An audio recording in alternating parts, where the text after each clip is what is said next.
노인대학 강의로 유명하신 황창현 신부님이 강의 가운데 그런 얘기를 하셨어요. 할머니 할아버지들이 다 모여있는 자리에서 할아버지들, 오늘 제가 강의한 것 다 몽땅 까먹어도 괜찮습니다. 다 까먹어버려야 돼요. 까먹어도 괜찮은데 딱 이거 하나만큼은 기억하셨으면 좋겠습니다 라고 얘기하시면서 그러는 거예요. 무슨 일이 있든지 할머니보다 먼저 죽어야 돼. 할머니보다 하루 먼저 죽어야 된다는 거예요. 누구보다? 할머니보다. 이거 하나만큼은 잊어먹지 말라라는 것이에요, 여러분. 그래서 그런 얘기를 하는 거예요. 할아버지들한테 할머니 마누라 말 좀 잘 좀 들으라고. 할머니 가슴 아픈 일 만들지 말고 시키는 대로 하라는 거예요. 시키는 대로.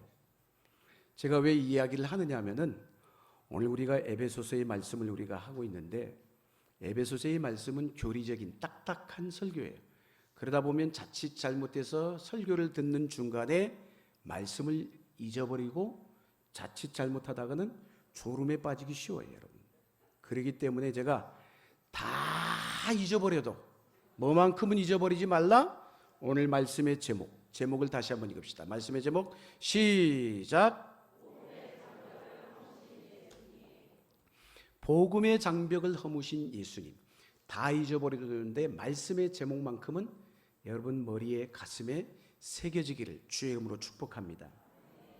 에베소서의 말씀은 구원이 어떻게 이루어 가시는지, 하나님이 이 세상을 향한 구원을 어떻게 이루어 가시는지에 대한 얘기를 쭉 설명해 나가고 있어요, 여러분. 그래서 사도 바울을 통해서 얘기하고 있는 하나님의 구원은 우리가 생각하는 것보다 훨씬 더 광대하다는 것이에요. 그런데 우리가 알다시피 이스라엘 백성들은 그들이 생각하는 세상은 유대인이냐 아니면 이방인이냐, 이 둘로 딱 나뉘어져 있어요, 여러분. 그러니까 유대인과 비유대인으로 나뉘어져 있다는 것이에요, 여러분. 그러다 보니까 그들은 유대인이 아니면 어떤 취급을 했느냐? 이방인 취급한 거예요, 그들의 입장에서는. 그래서 흔히 유대인들은 할례 받은 자와 할례 받지 아니한 자로 딱 2등분으로 나누는 거예요, 여러분. 할례 받지 아니한 자는 뭐예요? 하나님의 선택받지 못한 자라는 거죠. 할례라는 게 뭘까요? 하나님의 선택받은 믿음의 백성의 정체성을 상징하는 게 할례잖아요, 여러분. 그래서 할례 받은 유대인들은 늘 그들의 마음에 무슨 마음을 갖고 있느냐? 우월 의식이 있어요. 우리는 하나님으로부터 선택받은 백성이라는 우월감에 사로잡혀서 그들이 하나님의 백성이라는 자부심으로 충만했다는 것이에요. 그래서 그 선민의식이 유대인들 깊은 마음 가운데 뿌리 박혀 있는 거예요, 여러분. 그러다 보니까 1세기 초에 선교 초기에도 이스라엘 사람들은 이방으로 흩어졌는데도 불구하고 복음을 전하는데 자기의 동족인 이스라엘 사람들에게는 전하지만 이방인들에게는 복음을 전하지 않았어요. 이방인이 예수를 믿고 구원 얻는다는 것은 이스라엘 백성, 유대인의 세계 속에서는 있을 수 없는 일이기 때문에 그랬다는 것이에요. 그런데 오늘 사도 바울은 오늘 이방인으로서 예수 믿는 믿음의 그리스도인이 된 에베소 교회 성도들을 향해서 뭐라고 말씀하느냐? 11절 12절에 그러므로 생각하라라고 했어요. 따라하겠습니다. 그러므로 생각하라. 그러므로라는 이 생각하라라는 이 접속사는 앞에 나와 있는 에베소서 2장 1절에서 10절의 말씀을 받는 접속사예요. 그러니까 앞에 나와 있는 얘기가 무슨 얘기예요? 지난 주일에도 얘기를 했습니다마는 우리는 허물과 죄로 말미암아 죽을 수밖에 없었던 멸망받을 백성들이었다. 한마디로 소망 없는 자들이었다라는 것이에요.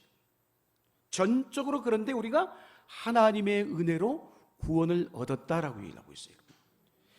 즉 이스라엘 백성들 입장에서는 할례 받지 않는 그런 그리스도 밖에 있었던 자들이다. 외인이었다, 이방인이었다, 나그네였다, 하나님 없는 자들이었다.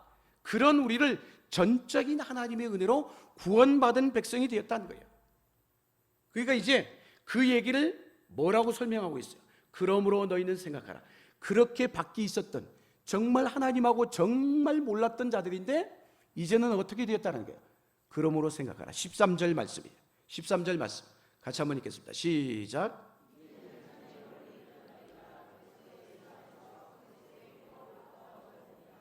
아멘. 정말 철저히 배제되고 소외된 자들이었는데 이제는 누구 안에서? 그리스도 예수 안에서. 무엇으로? 그리스도의 피로 가까워졌다는 거예요. 더 이상 예수님하고 나하고는 멀리 있는 자가 아니라는 것이에요. 유대인이나 이방인이나 예수님 앞에서는 다 뭐라는 거예요? 죄인이라는 것이에요. 유대인들만이 갖고 있는 우월의식, 선민의식, 그들이 아무리 선택받은 백성이라 할지라도 그들 역시도 우리와 똑같이 하나님 앞에 뭐라는 거예요? 죄인이라는 것이에요.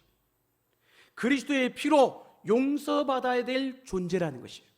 목사인 저부터 시작해서 우리 모두가 하나님 앞에 용서받아야 될 죄인임을 천명하고 있는 것이에요. 그렇기 때문에 이 시대는 예수님이 이 땅에 오셔서 십자가에 죽어주심으로 새로운 시대가 이 땅에 도래했다라고 얘기를 하고 있는 것이에요. 더 이상 할례 받은 자, 할례 받지 않는 자, 이렇게 구별할 기준이 사라져버렸다는 것이에요. 유대인과 이방인과의 관계에서 그리스도의 피로 말미암아 이제는 기준하고 구별할 그 기준점이 없어져 버린 것이에요. 누가? 예수님께서 그렇게 해주신 것이에요. 할렐루야.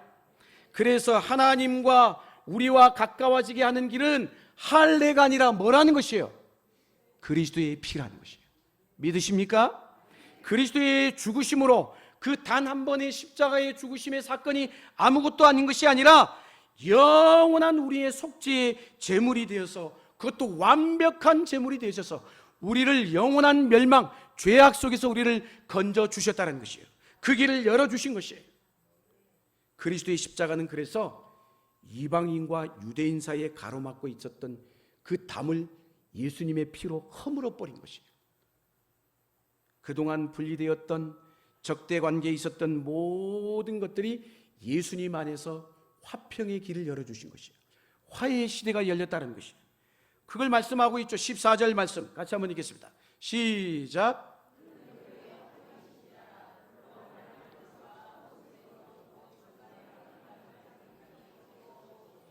자, 저 말은 뭐예요? 그는 우리의 화평이신지라. 예수 그리스도가 누구인지를 선명하게 드러내주는 말씀인 것이에요. 그는 우리의 화평이신지라.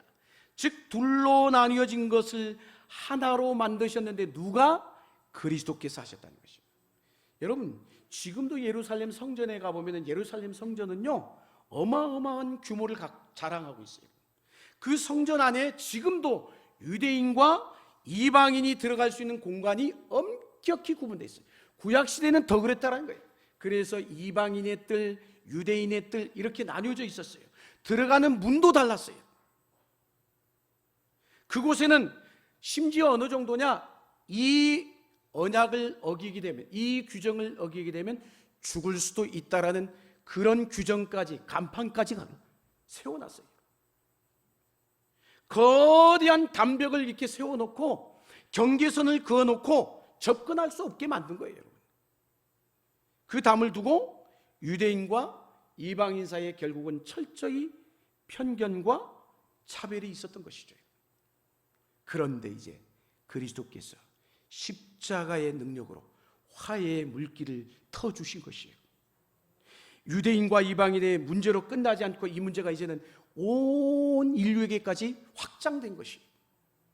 그리스도의 피로 유대인과 이방인의 인종적 갈등이 해결될 뿐만 아니라 복음이 이방인에게 흘러가지 못하도록 하는 모든 것들을 원천적으로 그리스도께서 십자가에서 해결해 주신 것이에요. 복음은 그래서 이스라엘의 복음이 아니잖아요. 지금 그렇잖아요. 오히려 거꾸로 됐잖아요. 지금 이스라엘 사람들이 예수를 인정하지 않잖아요, 여러분. 유대인만의 하나님이 아니라는 것이에요, 여러분. 바울은 그래서 우리에게 주어진 구원이 얼마나 엄청나고 거대한 것인지를 말씀을 통해 우리에게 설명하고 있는 것이에요. 15절에서부터 18절까지 끊임없이 계속해서 바울이 강조하는 게 뭐예요? 화평, 화평, 화평을 이야기하고 있어요. 예수님이 이 땅에 오신 목적이 결국 뭐라는 거예요?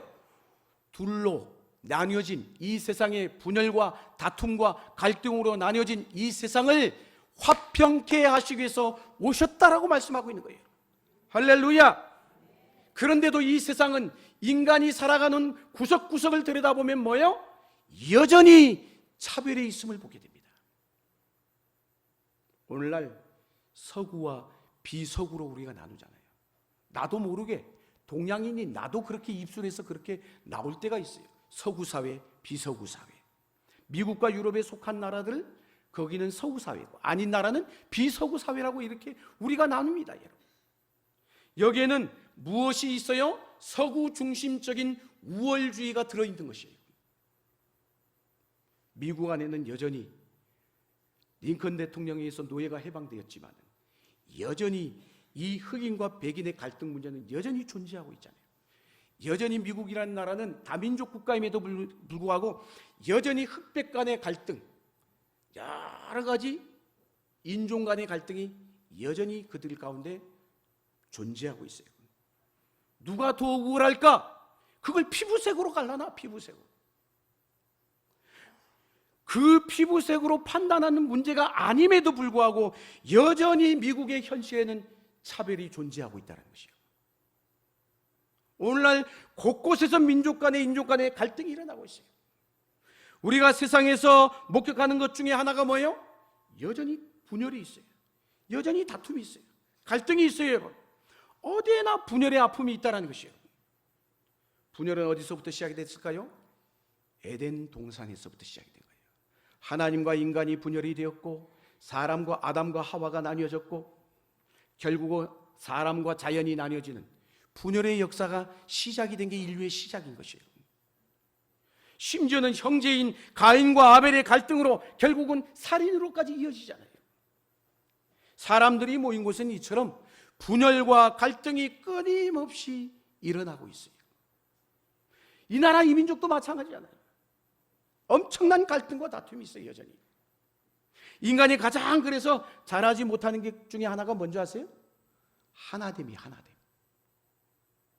왜 안 될까요? 우리 안에 죄가 있기 때문에 그런 것이에요. 죄라는 것은 항상 분열을 일으켜요. 항상 나누게 만듭니다. 분열이 있는 곳에 찾아가 보면, 나누고 갈등이 있는 곳에 찾아가 보면 그 끝자락에 보면 항상 무엇이 있느냐? 죄가 도사리고 있어요. 우리의 관계를 갈라서게 만들어요. 죄의 실체를 똑바로 볼 수 있어야 돼요.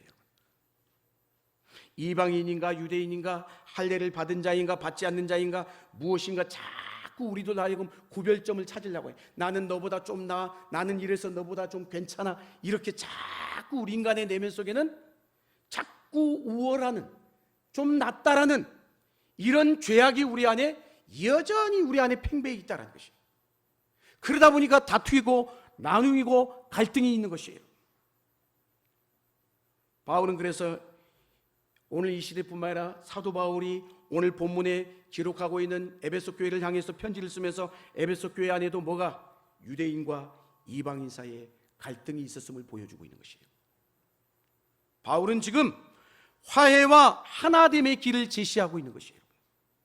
쉬운 일이 아니에요. 거대한 장벽이 둘러치고 있어요. 우리 안에 여전히 존재하고 있는 자기만의 어떤 아집과 편견과 이런 것들이 둘러쳐서 수용을 못하게 만들어요. 죄는 이렇게 관계의 분열을 일으키는 원인 중에 하나인 것이에요. 관계를 원수로 만들고 적대감을 품게 만듭니다. 여러분, 원수 관계가 되면 어떻게 되겠어요? 죽고 죽이는 무서운 일이 벌어지는 것이에요. 사람들 안에 증오심이 있어 보세요. 여러분, 증오심을 경험해 보신 분, 이 증오심이 한번 내 안에 들어오기 시작하면요, 이게 꼬이면은 풀지를 못해. 풀지를. 사랑하는 여러분, 누군가 자꾸 화해를 하려고 하면요, 공격을 하게 합니다. 화해 못하게끔. 이게 사단의 전략인 거예요. 왜 이렇게 된 것일까요? 최초의 원인은 하나님과의 분열 때문에 일어난 것이에요. 그리고 나와 나의 분열이 결국은 다른 사람과의 분열로까지 이어진 것이에요. 인간과 인간 사이에 일어나는 수많은 미움과 증오심을 들여다보십시오. 분열이 있는 곳에 가보면 늘 뭐가 있느냐? 마귀의 역사가 있어요. 마귀의 역사가. 인류의 역사의 비극을 보면 다 무엇이 낳은 비극들이냐? 분열이 낳은 비극들인 것이에요. 그 분열이 결국 극단적으로 치우치면 뭐가 될까요? 무엇이 일어나요? 전쟁이 일어나는 거예요. 전쟁이. 가정 안에서부터 일어나는 전쟁에서 시작해서 결국은 이게 확장되면은 나라와 나라 간의 전쟁까지 일어나는 것이에요.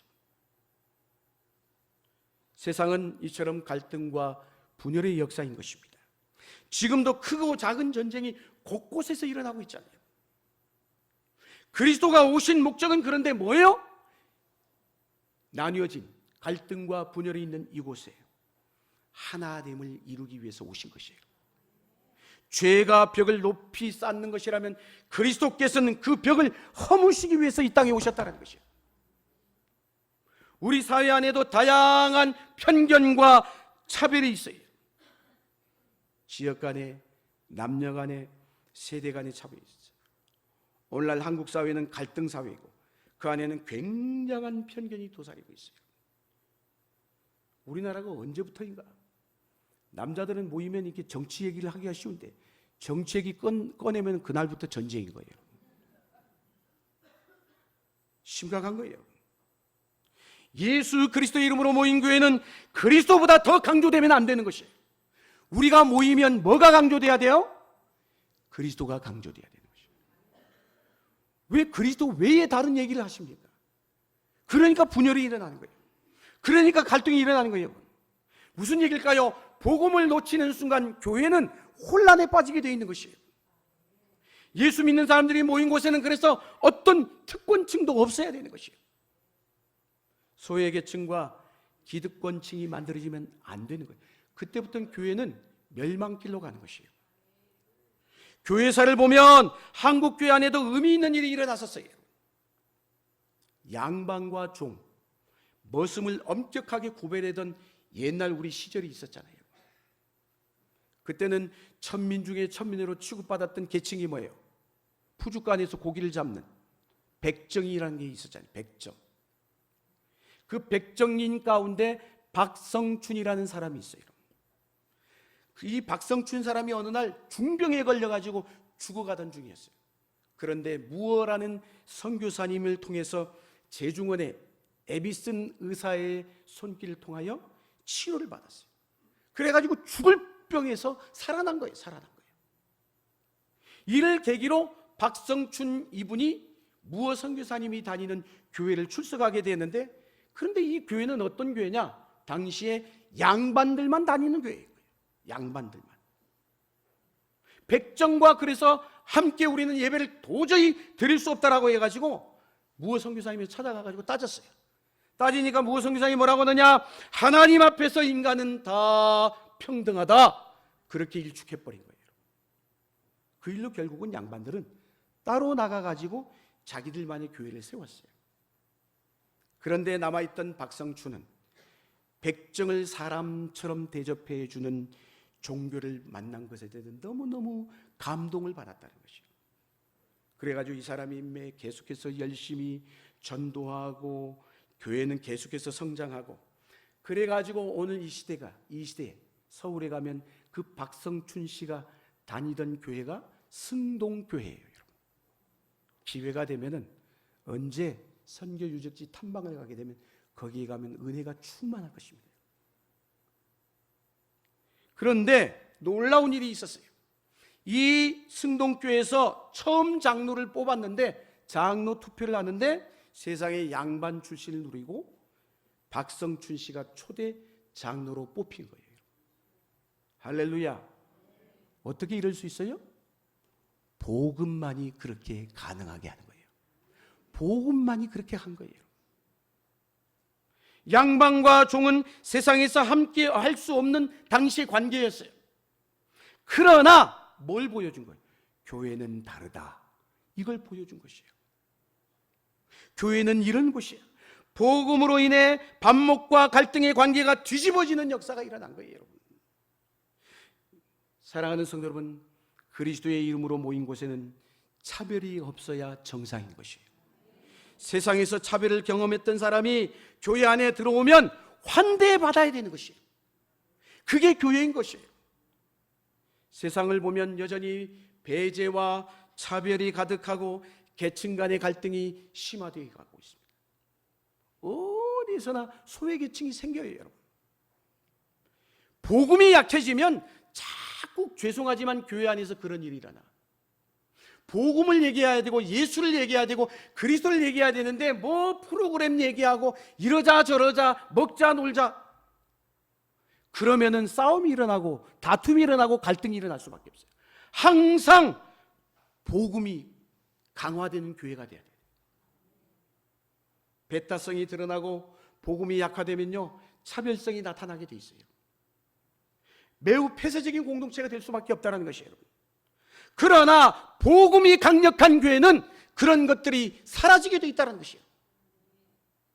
한국 땅에 복음이 들어오기 전에 얼마나 여성에 대한 차별이 심화되었던 나라가 우리 한국이란 땅덩어리 있잖아요. 미국에도 가보니까, 제가 예전에 시카고에 갔더니 흑인들만 모이는 교회가 따로 있고 백인들만 모이는 교회가 따로 있습니다. 지금도 그래요. 지금도 미국에서는 흑인들이 가장 인종차별을 가장 많이 당하는 시간이 언제냐? 주일 오전 11시요. 그렇게 얘기할 정도로 이슬람이 여성을 가장 차별하잖아요. 이슬람이. 율법은 차별을 만들지만 복음은 차별을 허무는 능력이 있는 줄로 믿습니다. 교회에서 환대받고 차별하지 않는 곳이 있음을 우리가 교회로 하여금 경험하게 해야 되는 것이에요. 그래서 14절에 뭐라고요? 그는 우리의 화평이시니라. 그는 우리의 화평이시라. 이보다 더 거대한 하나님의 복음의 선포가 어디 있겠습니까? 바울은 계속해서 화평의 문제를 이야기하고 있어요. 이것만큼 중요한 문제가 없기 때문이에요. 복음을 경험한 사람들에게 그래서 주어진 과제 중에 하나가 뭐냐? 화평케 하는 자가 되어야 되는 것이에요. 화평케 하는 역할을 우리 교회가 담당해야 되는 것이에요, 여러분.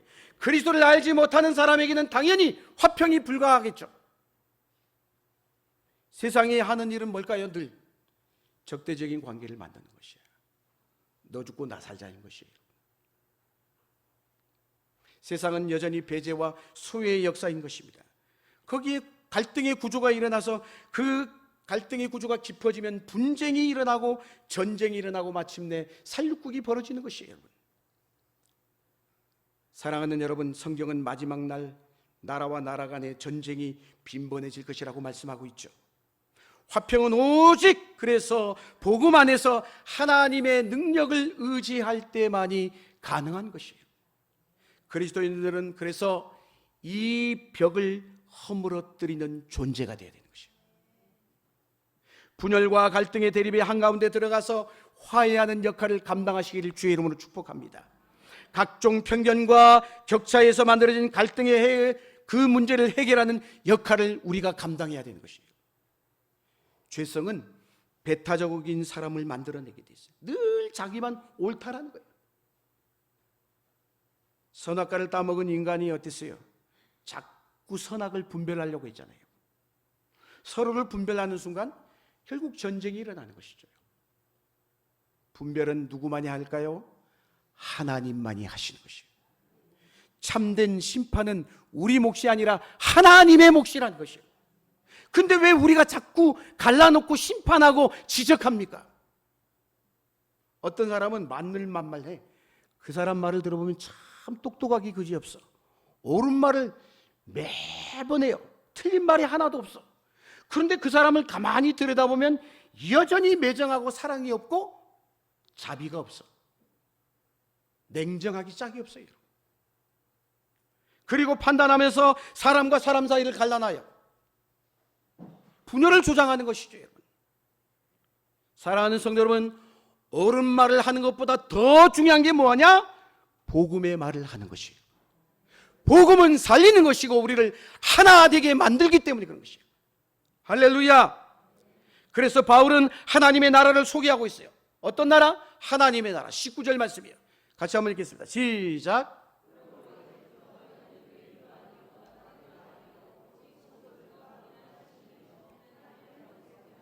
아멘. 하나님의 나라라는 새로운 신분으로 우리를 불러주신 줄로 믿습니다. 인종과 국적, 남녀의 분별이 없이 모두가 동일한 백성이 되는 게, 그게 바로 하나님의 나라라는 것이에요. 이제 그리스도 예수 안에서 우리 모두는 똑같은 동일한 정체성을 가지고 있어요. 뭐예요? 그리스도의 자녀라는. 그래서 오늘 15절에 뭐라고 얘기합니까? 15절 말씀 읽겠습니다. 시작. 법조문으로 된 계명의 율법을 폐하셨으니 이는 이 둘로 자기 안에서 한 새 사람을 지어 화평하게 하시고, 아멘, 그리스도 안에서 새 사람, 새 몸으로 표현하고 있죠. 국적, 계급, 직업, 인종, 남녀의 차별 없이 모든 장벽이 허물어졌다는 것이에요. 그래서 오늘 12절에 뭐라고 합니까? 로마서 10장 12절에서 13절 말씀 한번 읽어보겠습니다. 시작. 유대인이나 헬라인이나 차별이 없음이라 한 분이신 주께서 모든 사람의 주가 되사 그를 부르는 모든 사람에게 부유하시도다. 13절. 누구든지 주의 이름을 부르는 자는 구원을 받으리라. 아멘. 누구든지라고 얘기했어요. 누구든지. 할렐루야. 너희는 유대인이나 헬라인이나 종이나 자유이나 남자나 여자나 다 예수 그리스도 안에서 무엇이다? 하나라는 거예요. 하나. 믿으십니까? 모든 사람은 그리스도 안에서 하나가 되고 거기에는 여타의 다른 조건이 하나도 없다는 거예요. 그리스도의 십자가로 인해서 다른 것은 더 이상 우리에게 묻지 아니하십니다. 그래서 16절에 한 몸, 19절에 하나님의 권속, 곧 새로운 공동체를 강조하고 있는 것이에요. 하나님의 권속이란 뭘까요? 가족을 얘기하는 거예요. 우린 가족이에요. 가족. 하나님을 아버지로 모신 자녀들의 모임이라는 것이에요. 대단한 일을 이뤄내는 것보다 더 중요한 게 뭐냐? 하나님 나라의 백성으로서의 가족의 공동체를 경험해 가는 것이에요. 그게 뭘까요? 순모임이에요. 소그룹 모임이에요.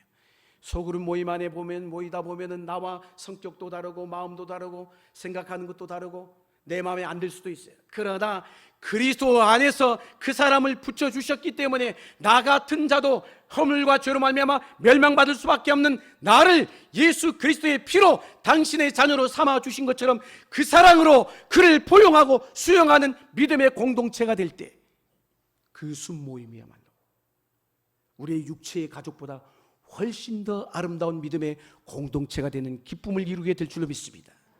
이런 일들을 우리가 감당해 가야 되는 것이에요. 그런 역할을 감당하라고 오늘 저와 여러분을 불러주신 줄로 믿습니다. 그것을 가장 잘 경험할 수 있는 것이 순모임이라는 것이에요.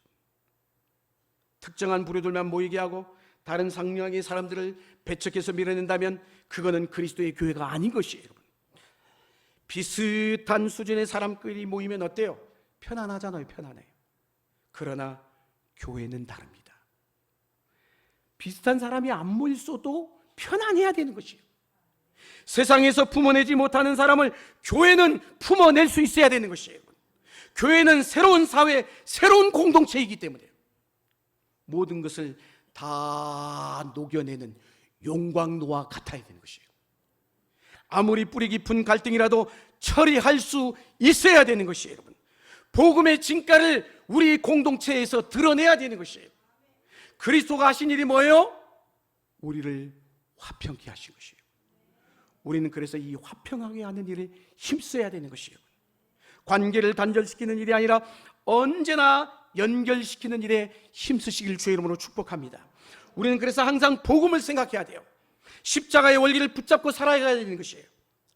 사랑하는 성도 여러분, 우리가 그렇잖아요. 내가 예수를 믿지 않았다면 도무지 만날 수 없고 마주칠 수 없는 그 사람이 내 형제가 되고 내 자매가 되는 곳이 교회인 것이에요. 하나님의 은혜는, 그의 은혜의 폭은 그래서 어마어마하게 폭이 큰 거예요. 여러분, 하나님의 구원의 계획은 우주적이라는 거예요. 우주적. 상상할 수 없는 일이 우리에게 일어난 것 같이 하나님의 복음이 계속적으로 모든 민족과 열방으로 지금 뻗어가고 있는 것이에요. 모든 민족에게 복음이 우리가 전해지려면 내 안에 있는 여전히 존재하고 있는 편견과 좁은 이 시야를 극복하고 뛰어넘을 수 있어야 됩니다. 우리의 편견과 배타성으로 복음을 가로막아서는 안 되는 것이에요. 복음적 일상을 살고 세상을 굽는 월드 크리스천들이 되시길 주의 이름으로 축복합니다. 우리를 통하여 복음이 모든 열방과 민족과 모든 계층에 흘러들어가는 일에 쓰임받는 저와 여러분이 될 수 있기를 주의 이름으로 간절히 축원합니다.